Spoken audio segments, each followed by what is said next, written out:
আসসালামু আলাইকুম। ক্রমজোড়ের সবচাইতে গুরুত্বপূর্ণ এইটাই, তাই তুমি এই ক্রমজোড়ের এই অঙ্কটি খুব ভালো করে বোঝার চেষ্টা করো। দেখো তো, অঙ্কটি হলো x-1 y + 2 equal to y - 2 2x + a হইতে হবে x এর মান নির্ণয় করো। তো প্রথমে আমাদের প্রথমে যে কাজটি করতে হবে, প্রথমে আমরা x - a এর সম্পর্ক অবশ্যই আমরা y - 2 এর সাথে লিখব। তার মানে প্রথমে আমরা লিখব x - a equal to y - 2a। এখান থেকে আমরা প্রথমে x - y এর মান বের করব। দেখো তো, x এটা আছে প্লাস, সাইড চেঞ্জ হবে মাইনাস, তারপর মাইনাস a, এটি মাইনাস, এদিকে থাকবে plus.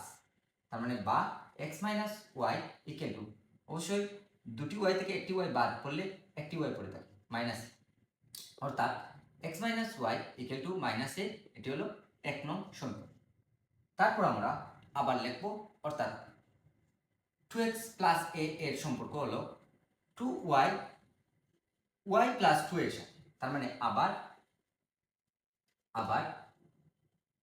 2x + a equal to y + 2a। তারপর আমরা বা 2x এটি মাইনাস, তারপর 2a এটি অবশ্যই মাইনাস, বা 2x - y ইকুয়াল টু দুটি এ থেকে একটি বাদ করলে অবশ্যই একটি এ, অর্থাৎ 2x - y equal to a। এটি হলো 2 নং সমীকরণ। আমরা 1 নং এবং 2 নং সমীকরণ পেয়ে গেছি। এখন আমরা অবশ্যই 1 নং সমীকরণ থেকে 2 নং সমীকরণ বিয়োগ করব। এর মূল কারণটি হবে, দেখো তো তোমরা x - y equal to minus আছে, তারপর 2x - ইকুয়াল টু, অর্থাৎ মাইনাস আছে। যদি দুটি সমীকরণে মাইনাস এবং মাইনাস থাকে তাহলে তোমরা অবশ্যই এটি বিয়োগ করবে। যদি প্লাস এবং প্লাস থাকে তার মানেও তোমরা অবশ্যই বিয়োগ করবে। আর যদি তোমরা এখানে প্লাস থাকে এবং এখানে মাইনাস থাকে তাহলে তোমরা অবশ্যই এটি যোগ করতে হবে।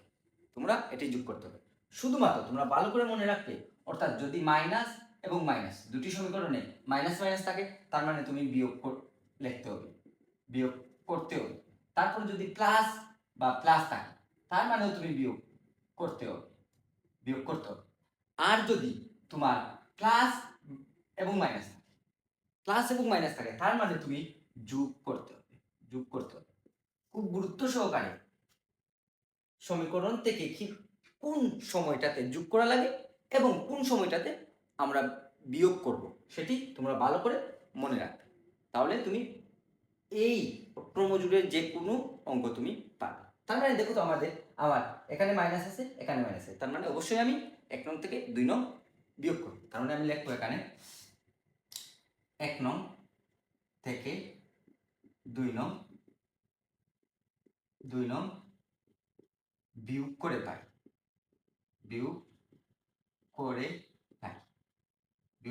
তার মানে 1 নং হলো x - y equal to -a, তারপর 2 নং হলো 2x - y equal to plus.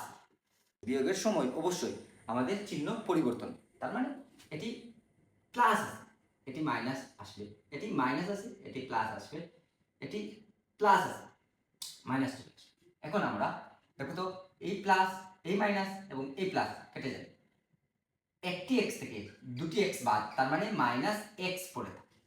তারপর মাইনাসে মাইনাসে অবশ্যই প্লাস, তার মানে মাইনাস 2a।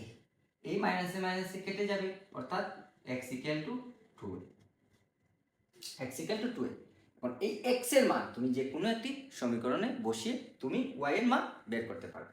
এখন তুমি লিখবে x এর মান 1 নং এ বসিয়ে পাই। 1 নং কি? 1 নং হলো x - y equal to -a, বা x এর মান 2a - y equal to -a, বা -y ইকুয়াল টু -a, এটি প্লাস আছে অবশ্যই মাইনাস হবে, বা -y ইকুয়াল টু মাইনাসে মাইনাসে অবশ্যই প্লাস, তার মানে 3a। মাইনাসে মাইনাসে কেটে যাবে, অর্থাৎ y ইকুয়াল টু 3a।